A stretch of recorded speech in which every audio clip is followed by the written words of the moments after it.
بسم الله الرحمن الرحيم الحمد لله والصلاة والسلام على رسوله الكريم وعلى آله وأصحابه والتابعين لهم بإحسان إلى يوم الدين أما بعد mo kí gbogbo ẹ̀yin olùgbọ́ mi ní ọkùnrin àti ní obìnrin ní pẹ̀lú kíkí ẹlẹ́sìn Islam tí mo sọ wípé salamu alaikum wa rahmatullahi wa barakatuh.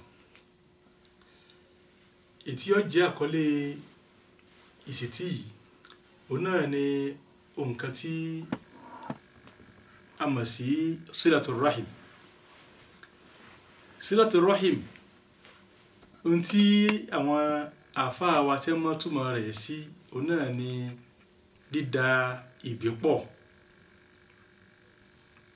Silatul rahim dídá ìbí pọ̀ ó ní kí èèyàn máa ṣe àwọn nǹkan tí mo fẹ́ kà lẹ̀ yìí fún àwọn tí wọ́n jẹ́ mọ̀lẹ́bí rẹ̀, àwọn tó jẹ́ pé èèyàn jọ jáde nínú àpò òbí kan náà, ní ọkùnrin ni tàbí ní obìnrin. Islam fẹ́ kí èèyàn máa ṣe dáadáa sáwọn ẹni báyìí. Silatul rahim sí wọn, dídá ìbí àwọn ẹni pọ̀ òun náà ni kí èèyàn máa ṣe dáadáa sí wọn, kó máa sọ̀rọ̀ tó dáa sí fún wọn, kó máa ṣe ìṣe tí ó dáa sí wọn. Bákan náà